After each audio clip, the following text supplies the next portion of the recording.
So I'm recording to the cloud. So, hello everybody. As you guys know, there was a change to the establishment clause. The question that I have is this: do you still need to apply strict scrutiny? All right, so let's go ahead and answer those questions. So my name is Edward Reyes here with Jurex Bar. Let me go ahead and share my screen. Okay, give me a sec, please. Let's see now. Which one is it? I have so many screens open. Okay. Let's see. Is it this one here? Yeah, it has to be this one. Okay. All right. So before we start, you guys, I do want to say, let's see now. I do have my Patreon link open now. Okay, it's ready. So I'm gonna go on there. I'm gonna post at least twice a week, at least at the very minimum. Okay, so I'm gonna post lectures like this, mini lectures. And yeah, all my content is there too. So if you go there now, you could find four items there. I have the Jurex template cheat sheets. I did take these off the market for a while. I just wanted to update the law, which I got around to doing that. And then the 5 extra points mini lecture. Now, if you guys hear me talk about the counter argument and all that, that video right there, you guys, under 20 minutes, under 20 minutes, it'll show you how to get how to format your counter argument. And the price, you guys, you can't beat it. And I'm not even gonna tell you, I'll tell you the price. It's $19.99 per month. And it's a super low price. And there's a reason for that, but I'm gonna save that for later. Okay, and you also get the advanced counter argument techniques. Okay, so that comes included, you guys. You guys got to read this. You guys have to read it. I think that's under 20 pages. Seriously, you got to read it. And of course, the A to Z for the performance test. Okay, the webinar is there. Okay, so let's go ahead and get started with uh, the establishment clause. So I did make some notes here. I did underline some some key words there. And I do want you guys to get a solid understanding of this.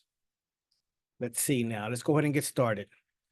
So the establishment clause. So there was a case, Kennedy versus Bremerton, United States Supreme Court, and that was in 2022. And pretty much there's language in that case that says that the establishment clause has been abandoned. And that's what they ruled. And the prior cases to that at the trial level, the appellate, they were all saying, hey, look, it violates the establishment clause, which it probably did. But the Supreme Court of the United States said, well, you're right, but let's apply new law. That new law was already boiling. It was already there. It was just waiting for a case like this. Okay, so that's what happened. So what happens if you run across, you're taking the exam and you're right, you flip the page of the booklet, and there's a question there dealing right, it relates to religion. And you have to apply the establishment clause. So what do? Relax. I'm gonna show you guys how to approach it. Okay. So so in summary, there are three factors that you want to consider. And I'm gonna give you the buzzwords for that so that you write an essay. And okay, but the first thing I want to say is that hey, you guys have to know, you guys have to be brief here when you write, when you discuss the law. The reason why is because there's gonna be a lot of little laws here, like the lemon test. A lot of you guys know that. And I'm gonna show you how to apply it for this new approach. So here we go. Okay, so in essence, let's go ahead and just read this little paragraph here. It says, when a law or policy is facially neutral, then a First Amendment violation occurs when, get this, historical practices and understandings of the establishment clause are violated. So that's going to be key. You have to know this term. You have to know that term of art. Historical practices and understandings of the Establishment Clause are violated. What does that even mean? Well, we'll get into that. But that's how you want to open your paragraph. That's how you want to open it. Okay. And then, like I said before, there are factors to consider, you guys. Factors. So what does that mean? Is one controlling? No, you have to consider all three of them. And that's why I said you have to do your your time allocation properly. Because here at the bottom, there's the lemon test. All right, that's going to be one of the factors. So we'll get to that now. But I do want to speak about the first two. It says neutrality. Okay, whether the policies are not neutral because they target religious speech. Okay, are they neutral or not? And for Kennedy, that was decided on summary judgment. So it did not even go to trial. Okay, and that kind of we'll talk about strict scrutiny in a bit. Okay, but yeah, you have to know neutrality, general applicability. Okay, that's a little confusing, right? Some of you guys have matched with this one. Some of you guys need a little bit of work. You have to know what general applicability means.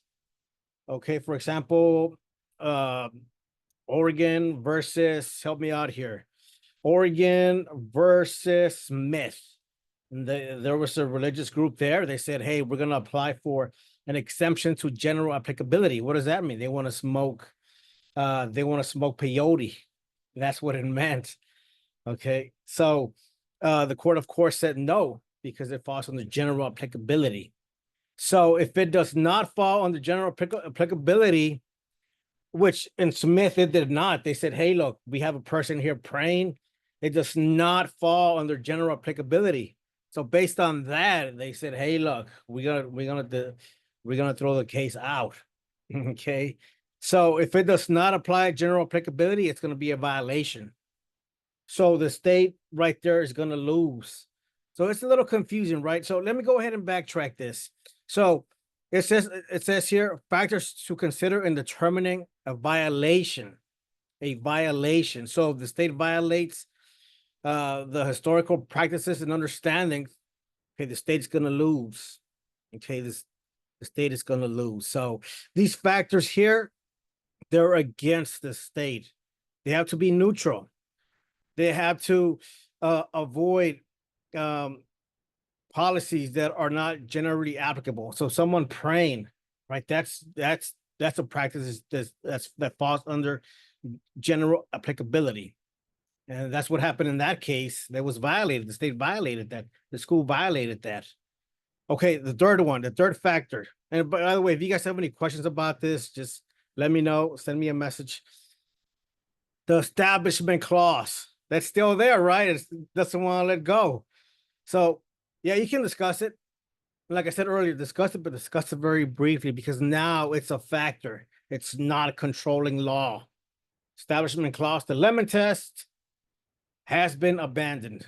Okay, not the Establishment Clause, but the lemon test has been abandoned. So understand that. It's just think of it as a factor. Strict scrutiny. Strict scrutiny. You have to apply it. In Kennedy, they did not apply strict scrutiny. Why? They didn't even get that far.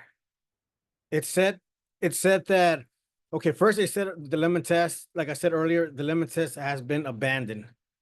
Okay. And now it becomes a factor. It says here, do not apply strict scrutiny, intermediate or rational scrutiny. There is no need if the law fails the factors discussed above.